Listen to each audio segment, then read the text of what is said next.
The subject for today is this. It's a challenge that I want to present to you. And here's the question. Who loses if blacks win? Who loses if blacks win? After a careful, intense, analytical probe into the devices that have been strategically put in place to secure the perpetuation of our condition as black people in this society, I've come to the conclusion that it is not, I repeat, it is not in anyone's interest for blacks to ever leave the sinkhole of poverty.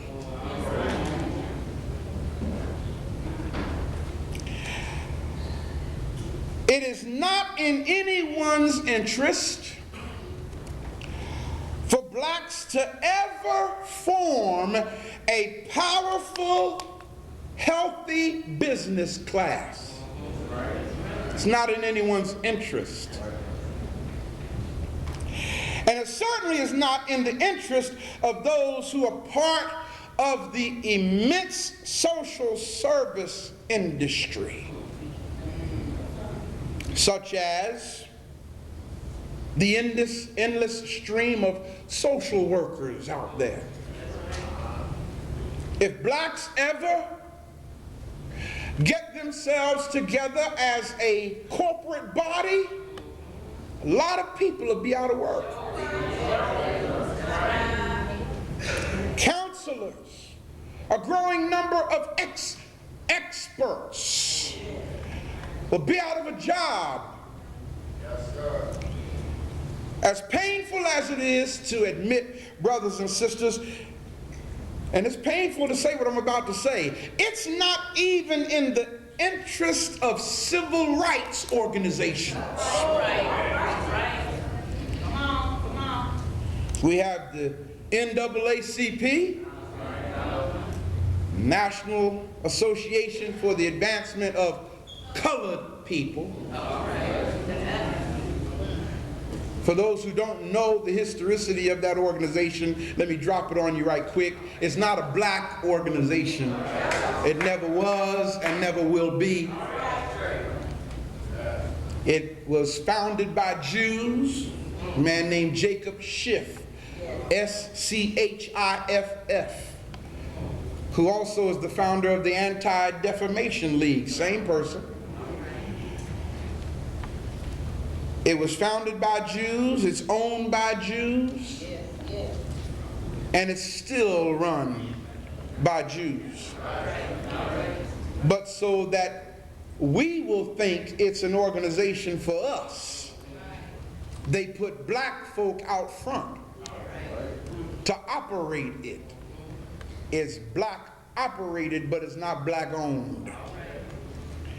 Then we have the Urban League. And I could say similar things about that organization as well. And I don't want to bust anybody's bubble here today, because I know some people have taken out life memberships in these organizations, and I don't want to, rain on your glory, but I got to tell you the truth. These so-called civil rights organizations, the new Black Panther Party, National Action Network, that's the chairman or president of that is Alfred Sharpton. Y'all know him as Al Sharpton. See, I remember when he was Minister Alfred Sharpton at Washington Temple Church of God in Christ in Brooklyn, New York. We have, even right here locally, we have our own UAPO.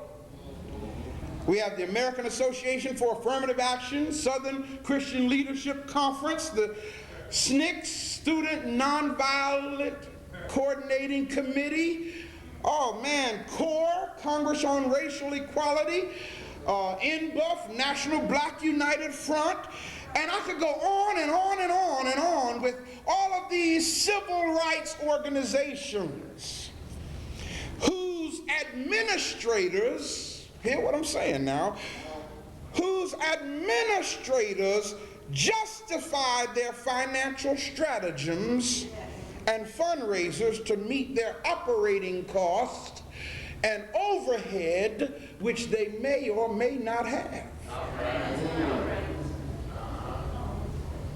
The end of a black underclass. Good Lord have mercy. The end of a black underclass would not be in the best interest of academics.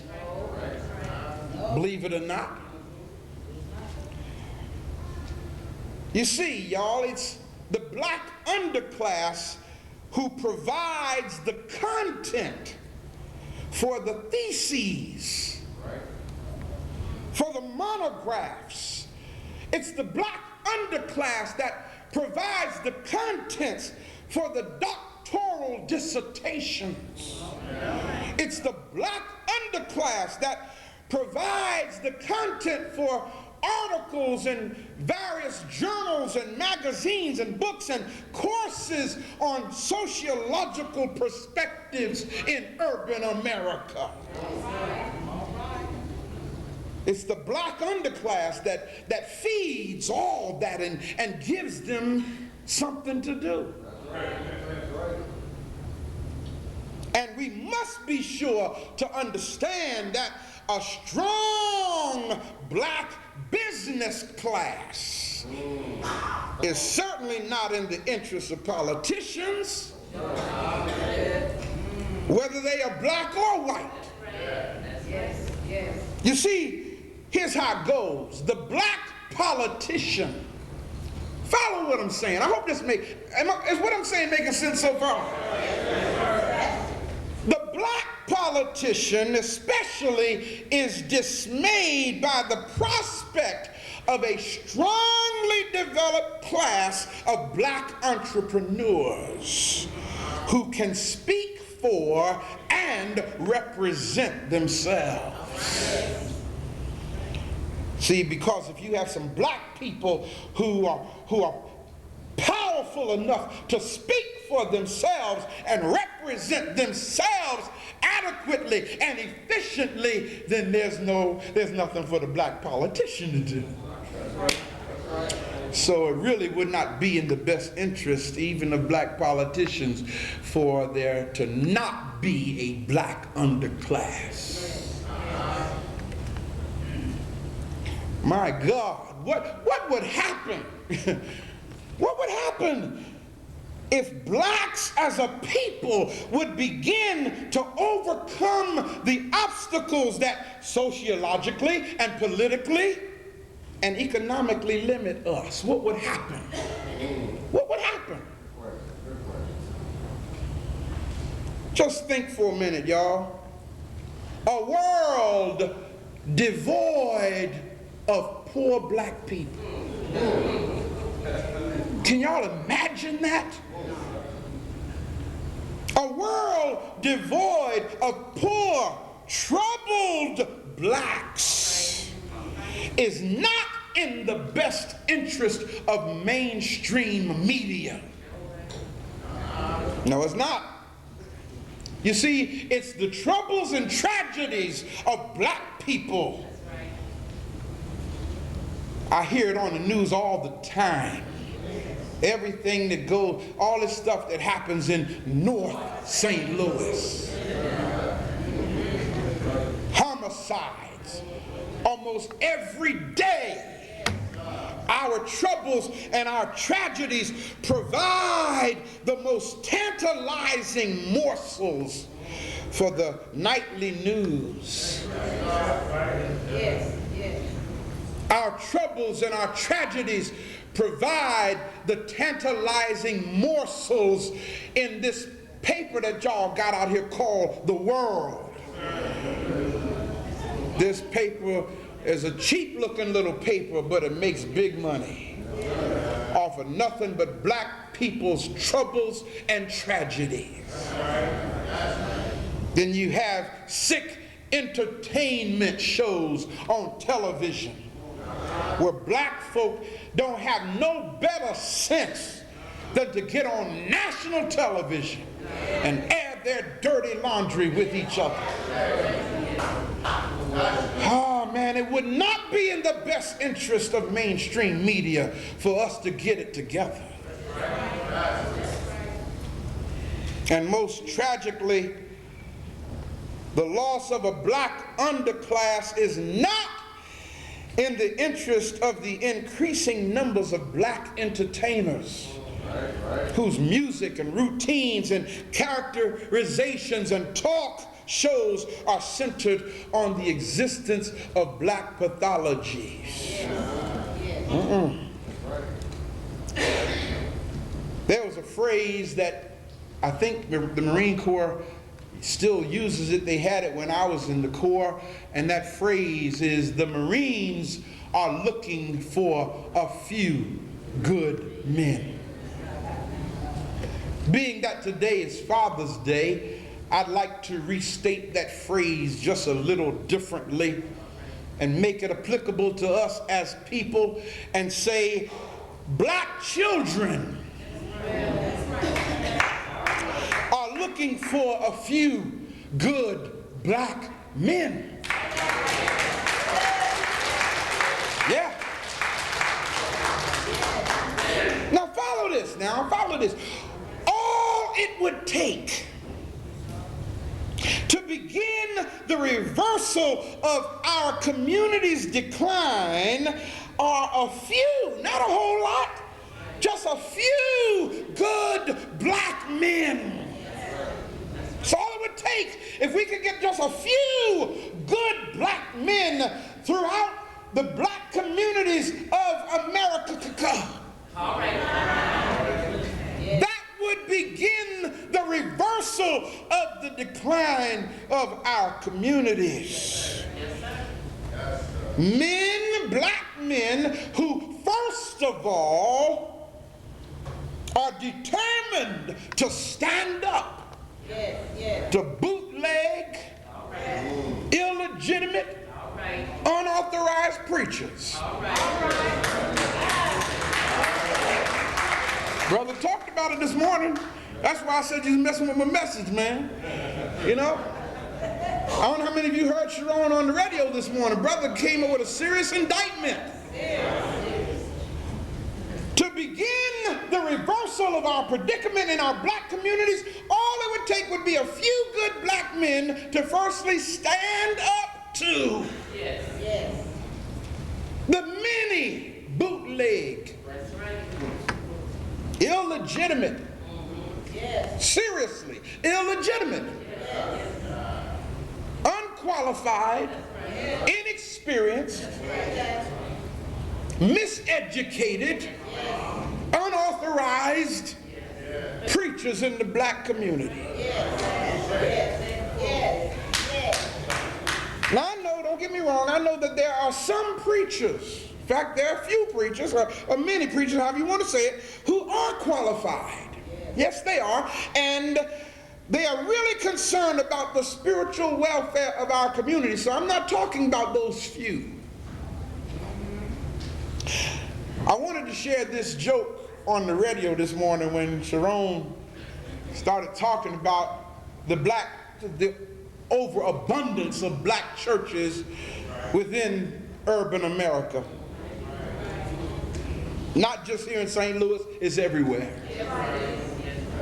And for those who did not hear the brother, let me restate what he said. He said, between Lucas and Hunt and Kings Highway, is that what you said, right? Those between those streets on Martin Luther King Boulevard, he counted. Is what? On Martin Luther King, right? On Martin Luther King Boulevard here in St. Louis, for those who are listening around the world, between Lucas and Hunt and King's Highway, which is approximately a 13 block distance, this young man counted 27 churches. Just on one street. And mind you, pretty much between those two cross streets, Lucas and Hunt and King's Highway, most all of the black businesses are shut down. Only thing that you see pretty much in that area are chop suey, black churches and liquor stores. More black churches than anything, and yet our community is degraded to an embarrassing state. I'm reminded of this joke about a poor black farmer making his rounds in the field one hot summer day. God, was hot out there that day. And it seemed that the farmer, after spending so many years with his mule, plowing, poor man, he didn't have a tractor, he had to use a mule to plow that hard, parched dirt under the heat of that hot summer sun. And one day, this man, in his disgust, because the soil was unyielding, he dropped the plow. He decided he had enough of this hard work to economically empower himself. So one day he dropped his plow and looked up in the sky at that hot sun and said, "Lord, this sun too hot. And this ground is too hard. I do believe this Negro had been called to preach."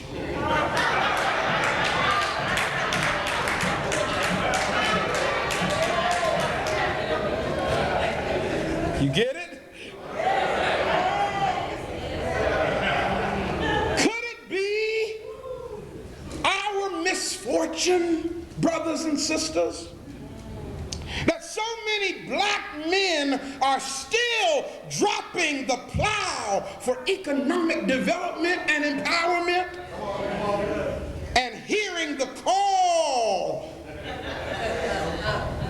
to preach the gospel rather than prepare themselves to make a difference in our community? Rather than to prepare themselves to make a difference as a father. Rather than to prepare themselves to make a difference as an entrepreneur. Rather than to prepare themselves to make a difference as an economic leader in the community. It's easier to say, "I believe the Lord called me to preach." Because among black folk, all it takes is a call. That's all it takes. A call from you have no idea who. And if you listen to some of these brothers, you sit and say, "Lord, who called him to the ministry?" Our black children are looking for a few good black men who are determined to stand up to politicians. Sellout politicians. And civil rights demagogues. By the way, let me say this about the civil rights demagogues who have never been elected to such an office. Think about what I'm saying to you. Who elected them to be a civil rights leader? Who elected Jesse?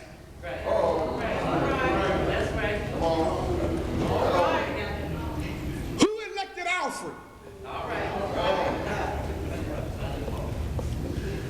Not, you know who I'm, Al, let me say Al, y'all got it quicker, right? Who elected these brothers? Those who want to jump out front every time an event happens. Who elected them to the position of a civil rights leader? Nobody. Think about it. The position of a civil rights advocate. Those who, mostly I refer to them as photo opportunists, are self-appointed. They took it upon themselves to be a civil rights leader. I didn't ask them to be my leader. But they saw an opportunity out of a tragedy to make a name for themselves or to get into the limelight. And I have not heard yet one civil rights leader, so-called civil rights leader, come with a developed academic or economic plan for financial empowerment in the black community.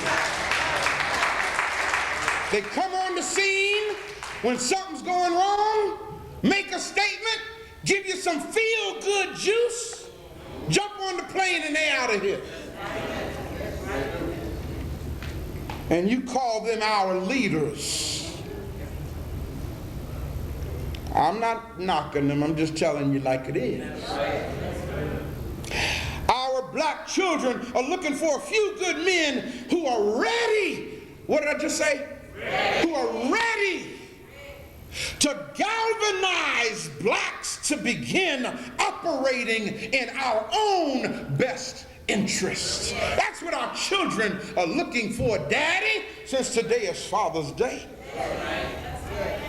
Our black children are looking for a few good black men who are ready to help return us to that time in our history when economics was at the top of the agenda.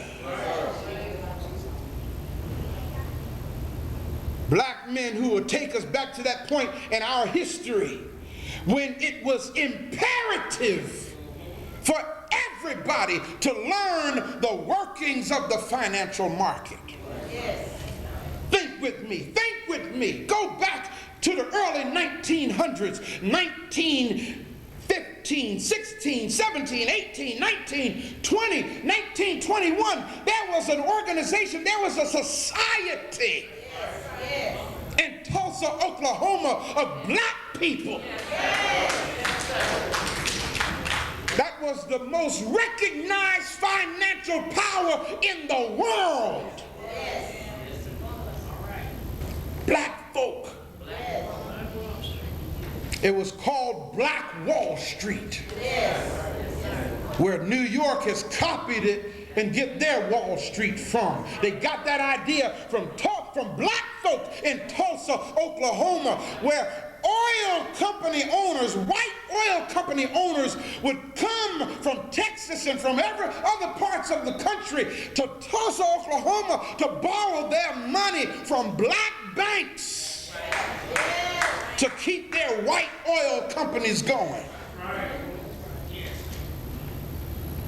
That's because at that time in our history, economic empowerment was at the top of the agenda, and everybody in the black community had to learn something about financial activity and how money works. We've gotten away from that, y'all. You see, this was the legacy that our ancestors had. Now, I want to advise you today, please, be advised. I'm advising you, I'm warning you, I'm telling you, I'm imploring, I'm preaching to you, I'm screaming this at you. Be advised, black people, that we cannot continue down this path where our current self-appointed leaders take advantage of our apathy for their own agenda and purposes. We cannot continue down that path because most of them are for sale. I remember the day when Jesse had an afro out here and a dashiki standing to my black power. Jesse better not act like that now, because see, he'll lose his seat in the Council of Foreign Relations. He'll be expelled from the Trilateral Commission if he talks about black power now. They done bought him out. All that money, all the money this man has, why doesn't he have a black entity to employ hundreds of black people? And I ain't talking about no rainbow coalition either. I ain't talking about rainbow, I'm talking about black. You see, Africans, brothers and sisters, before we can get ourselves on the right track, follow me now, before we can get ourselves on the right track, we must challenge our self-appointed so-called black leaders. But I found out we're afraid to do that. We're afraid to challenge our so-called, we're afraid to challenge our preachers. Those of you who are watching me, been sitting up in your church for the last 15 years, and you have not learned anything in the last 10 of those 15 years that you didn't learn in the first 5 years. And you're afraid to challenge your preacher about it. Y'all don't mind me telling like it is, do you? See, that's why we're in the situation we're in. We are apathetic as a people. Well, the Lord said he'll take care of it. When did he say that? And who did he say that to? Because he sure didn't say that to me. What God did say to me in my spirit is, if you want a change to take place, you better get busy, brother. Sister, if you want a change to take place, you better get busy. Well, we take it to the Lord in prayer. You know how many years we've been taking, how many centuries we've been taking it to the Lord in prayer, and look at us. Now don't get me wrong, I'm not saying that prayer is not powerful. Prayer is very important. But you need to pray and ask God for the wisdom on how to implement your plan. Don't ask God to do something for you. That's, Lord, give me a job. And you won't get up out your bed and go look for one. The ancestors need to come and take on physical form and whip your behind. They need to just appear in your room and wear your tail out.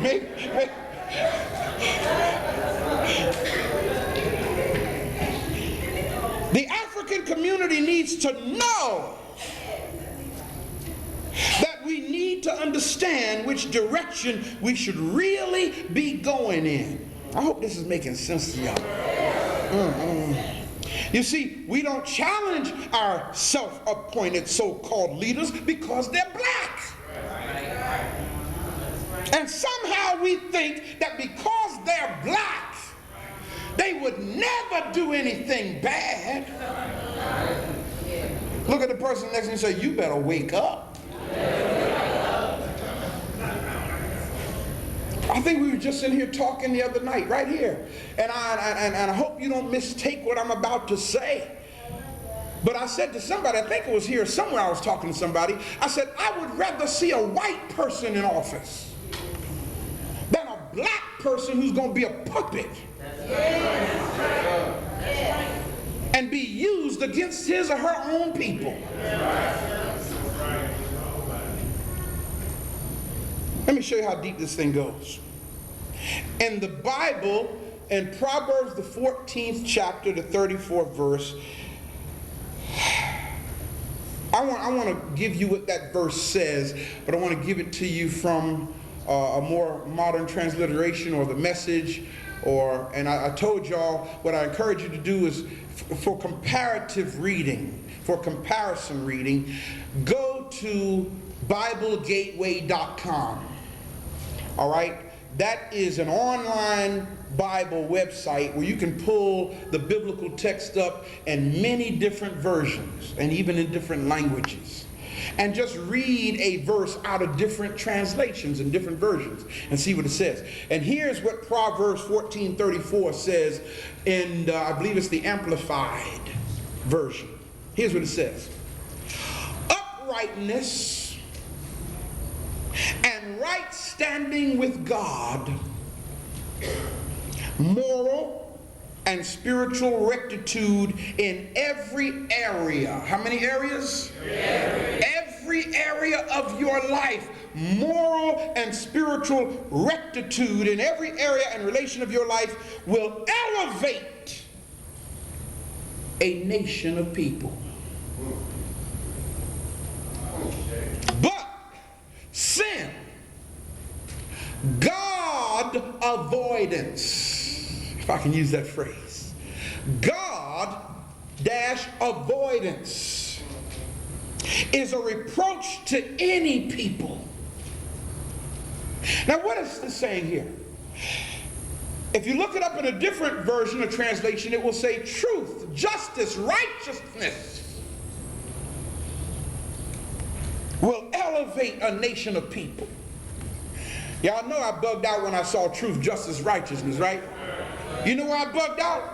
Because that was called Ma'at among our ancestors of ancient Kemet. Truth, justice, righteousness, harmony, balance, reciprocity, right order of things. It says if you do Ma'at, as a people you will rise and nothing can hold you down.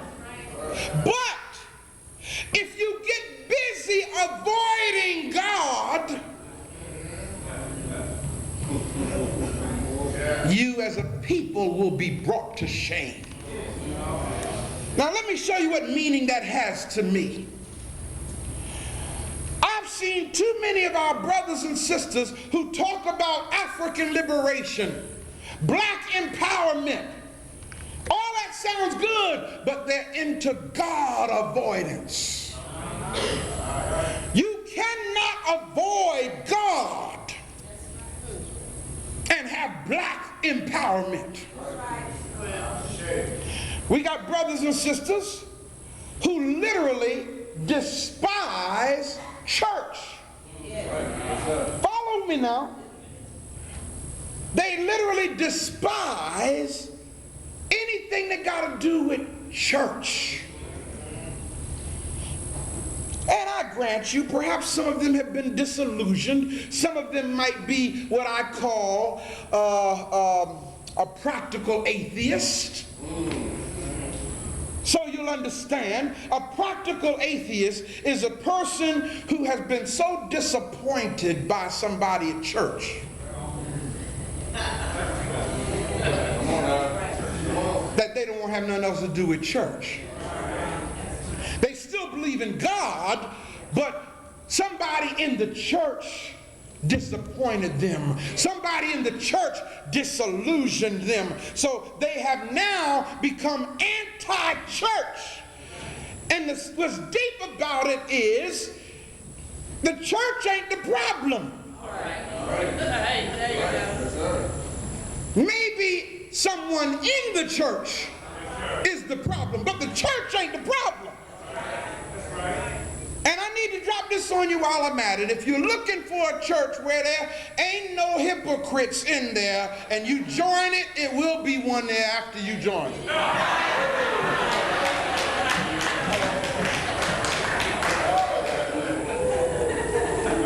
You need to understand it. And look at the person next to you and say, there is no perfect church.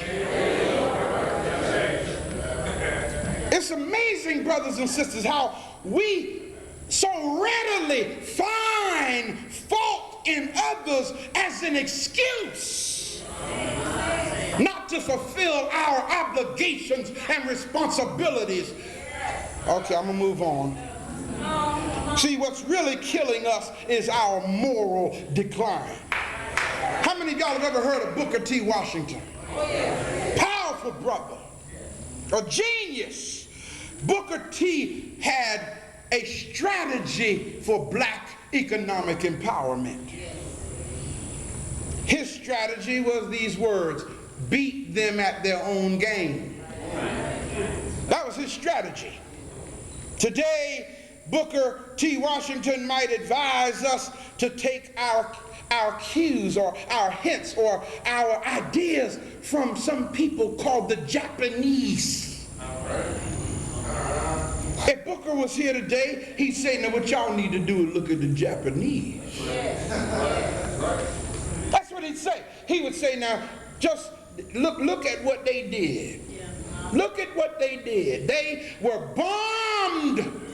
Yes, yes. 2 of their major cities were wiped out in a day. Yes,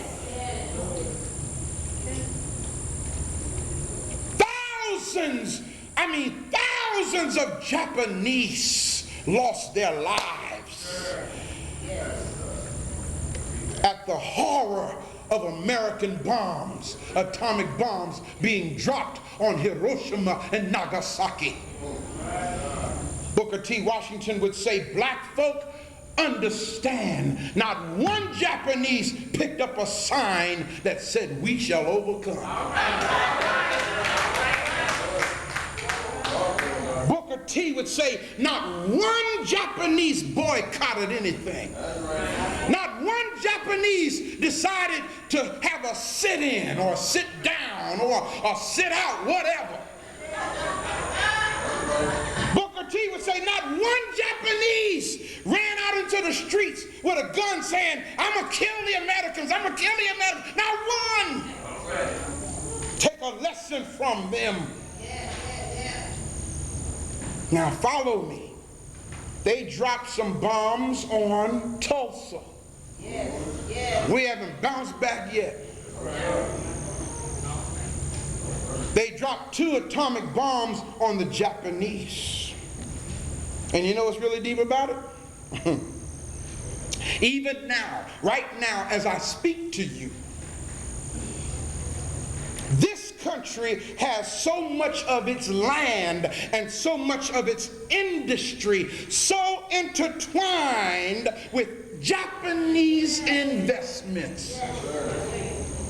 As I speak to you, that if the Japanese right now today were to withdraw their investments from this country would go belly up in 30 days.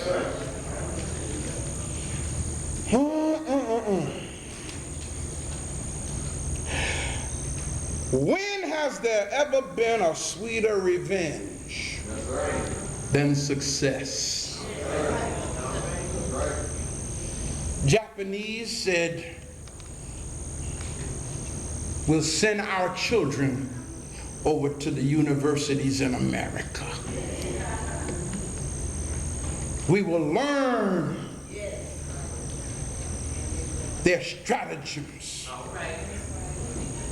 We will deposit our money in their banks.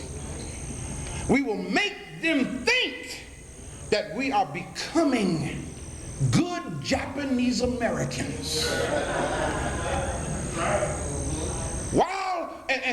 And we will make them get to the point to where they trust us.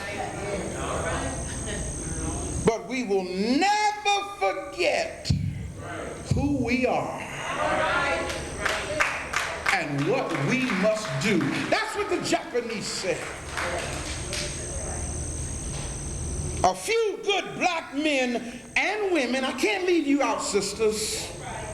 A few good black men and women could lead us as we press for the kinds of rights that all people deserve. Now, here's how this thing goes. Here's how this thing goes. I think you've heard me say before, I say again, I am a black nationalist. A lot of people have a problem saying a pastor and a black nationalist is one and the same. And that's because of what the media has done to your mind as far as the definition of the word nationalist. See, the media, the FBI, COINTELPRO has convinced you that a black nationalist is a criminal. That a black nationalist is a militant troublemaker. So that you're clear in your African mind on what a nationalist is what your mama was. It's what your grandmama was. Now watch yourself, Pastor. You talking about my mama. Follow what I'm saying. Your mama, my mama, taught me, get your house in order before you try to worry about somebody else's house. That's nationalism. That's what a nationalist is. A nationalist says, I'm going to put all my energy, all my focus, everything I'm about, I'm going to put it into getting my house in order. After my house is in order, and after everything is running just like I want it to run, then maybe I'll have some time to concern myself with looking over and helping somebody else. Brothers and sisters, we got so much work to do. It'll be a long time before we can worry about somebody else's house. Once our economic house is set right, I'm getting ready to make somebody angry now. I'm telling you now, I'm getting ready to make somebody angry. But you know what, y'all? I'm 52 years old now. I don't care no more. That ain't old. I'm just tired of worrying about whether people like what I say or not. I'm just telling like it is. Once we get our economic house right, here it comes, then we won't have to ask for reparations.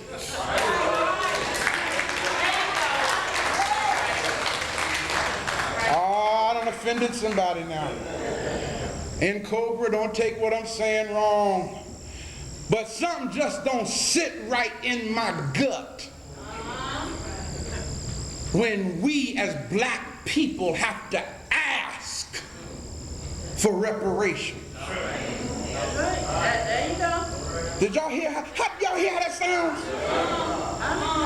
Come on. We have to ask for reparations. And the reason why we have to ask for reparations is because our economic house is not in order. You see, once our economic house is in order, we won't have to ask. We'll have the power to take our reparations. Japanese ain't got to ask the United States for nothing. Am I making sense, people? We should have the power, not just the right. We should have the power for every black parent to choose whatever school they want their child to go to. Not, see, we're so busy fighting for rights. When you have the right, that means somebody gave you that right. They can take it from you. When you have the power, it ain't about whether you give me the right or not. The power, not just the right, to be free from government regulation that restricts access to the marketplace because of the color of your skin, or because the two middle numbers of your social security number ends in a 0, 2, 4, 6, or 8. All right. That's right, go on and think. Now go on. That is right. The middle numbers do end in an even number in my social security number. Go on and think about it. Yeah, black folk. Wake up. As soon as they put your social security number in, they done already marked you.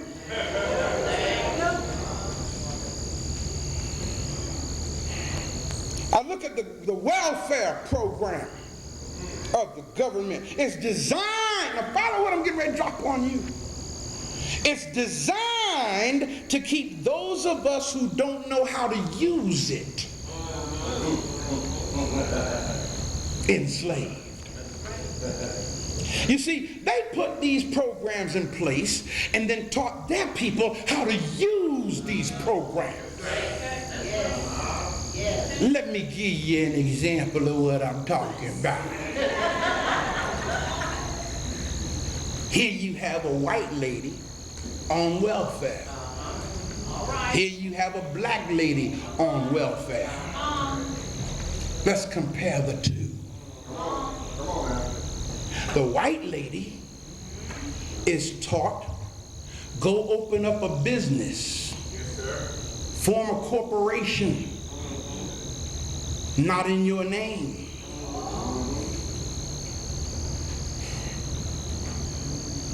The black lady is not taught to have her own business.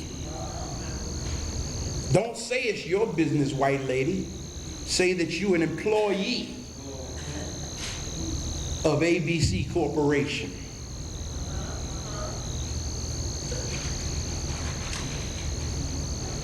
Pay yourself $50 a week. White lady from ABC Corporation. Y'all following this thing? And stay on welfare, white lady. Get food stamps, free medical assistance, all of the privileges that the government has for folk on welfare. Get it all, white lady, because they passed a law that most black folk don't know. Come on now. That if your business has an employer identification number, they cannot cross-reference that with your personal social security number. So therefore, all of the money in your corporation ain't got nothing to legally do with you, white lady. Are y'all hearing this? So the white lady is using welfare. She don't have to pay for her food. In fact, they give her a voucher to pay for her rent. Man, she getting over like a fat rat. But black people, we're afraid to go into business for ourselves. I don't know if I can make it. So every dime you get from the government, they watch it. Boom, boom, boom, boom, boom, boom, boom. You dare not step out. Okay, all right. I'm trying to show you how to empower yourself, black man, black woman. Use their program while it's still there. Oh, I can say it because what I'm saying is legal. Look at the person next to you and say, the difference between us and them is we abide by the law.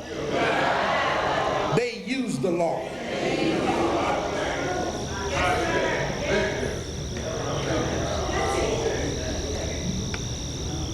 They stop us from using our creative force to create corporations and jobs for ourselves. Because see, we're so used to being depraved of stuff that we want our name on everything. We want our name on everything. You got to name your car Williams Automobile. Got to name your church Thompson Temple. We want our name on everything. White man that used to be in the Rotary with me said, and he offended me when he said it, but it made me think. He said, Ray, you know what the problem with your people is? You want your name on everything. He said, my name is not on it. He's a lawyer. His name is Jerry Gilman. He said, my name is not on nothing. As long as I sign the checks, that's all I care about.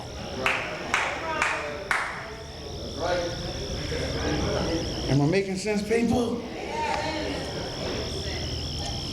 Told you we're trying to focus on economic empowerment here. We should have the power, not just the right, to be protected from random crime, not just behind the doors of our homes, but wherever we go. We should have the power to do that. Not just, see, we want the right to do it. You need, look at the person next to you and say, you need the power to protect yourself. Not just the right.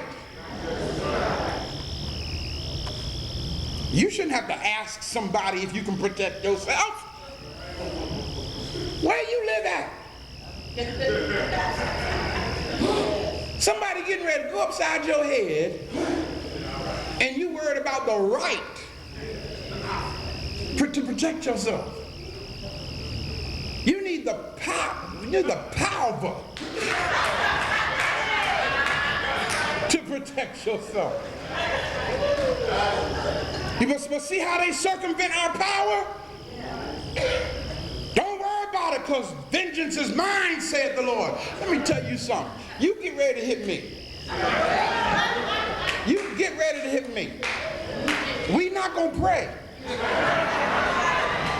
I'm telling you right now, we are not going to pray. I ain't going to ask God to do nothing.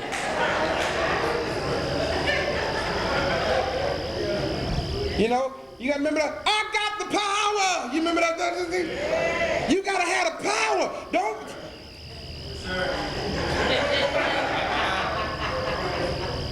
That's why we're in the condition we are in as a people. We are so apathetic. We are so complacent.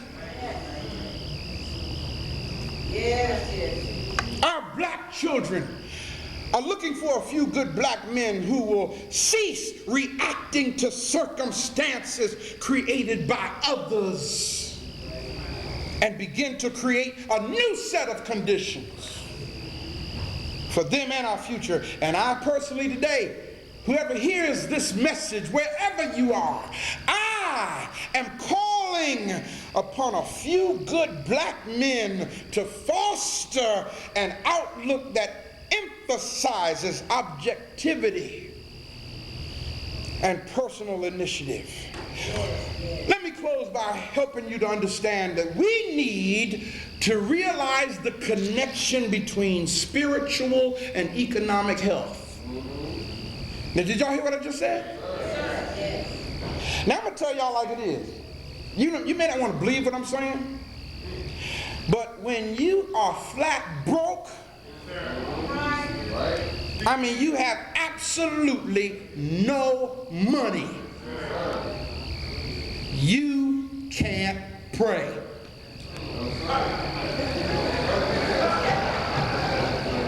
Can I get a witness?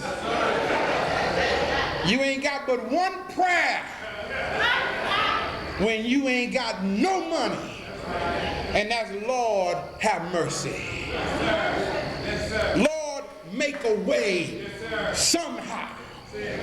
When you are flat broke, it's hard to think about anything else.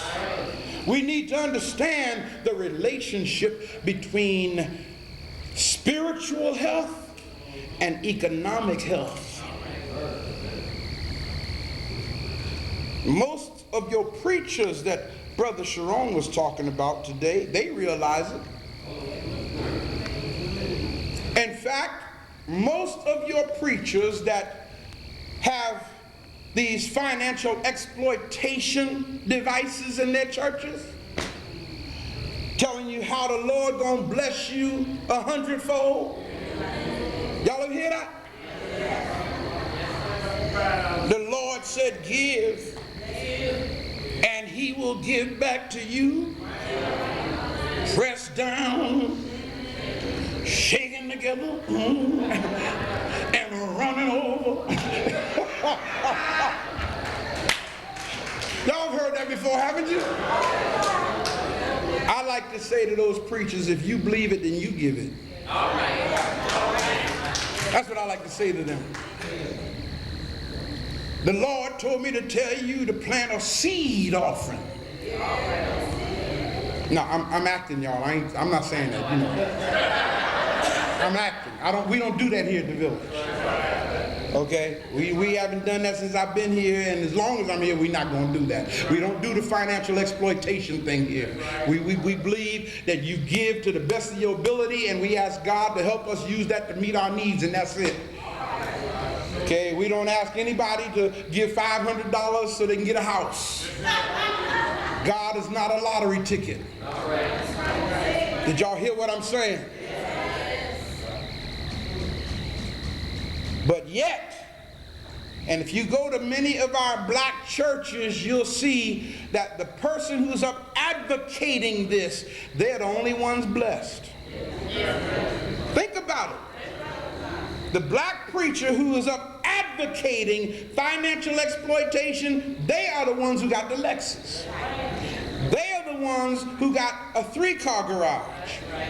They are the ones who got a house out in Barrington Downs. Oh, let me leave them alone. Let me leave them alone. And they'll tell you, if you give, you will be blessed. And yet there are people in their churches who still can't come up with bus fare.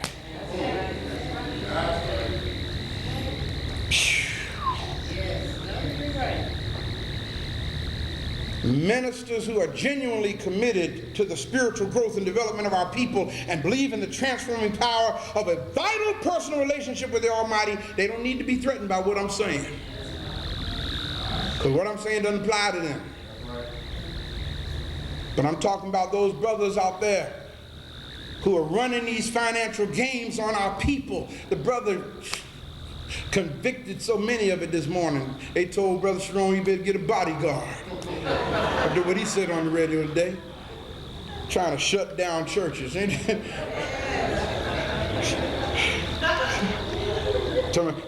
made it so bad, he actually used the word the destruction.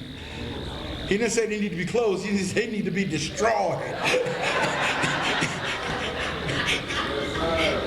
I mean, you know, like when you hear stuff like that, first thing people think of is burn it down, you know, or go tear it down or something, you know.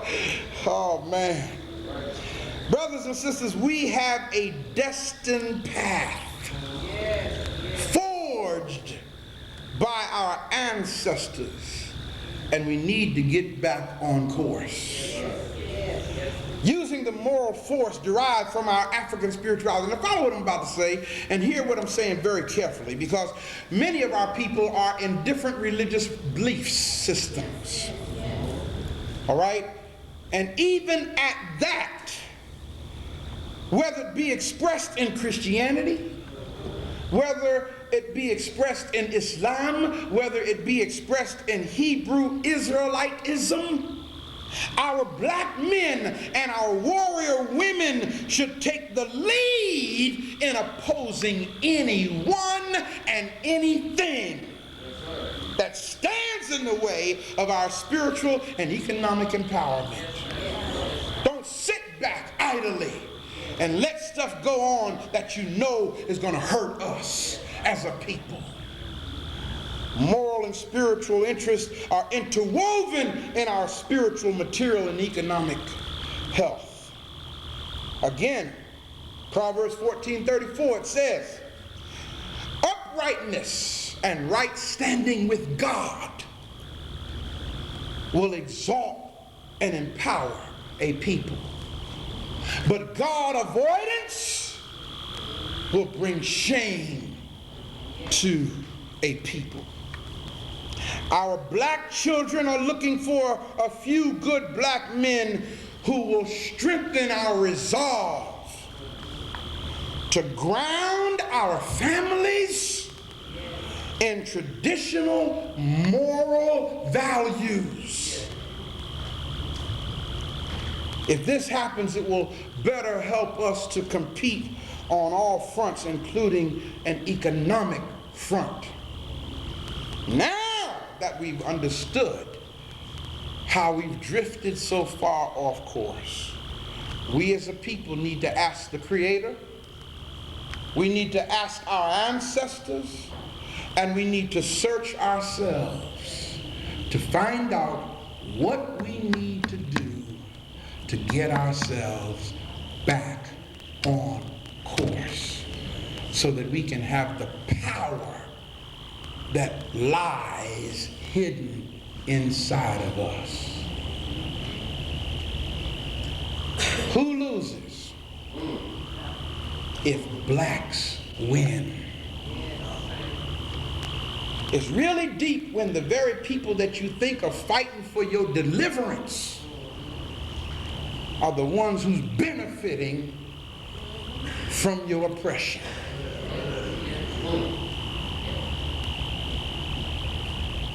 Let's empower ourselves. Ashe.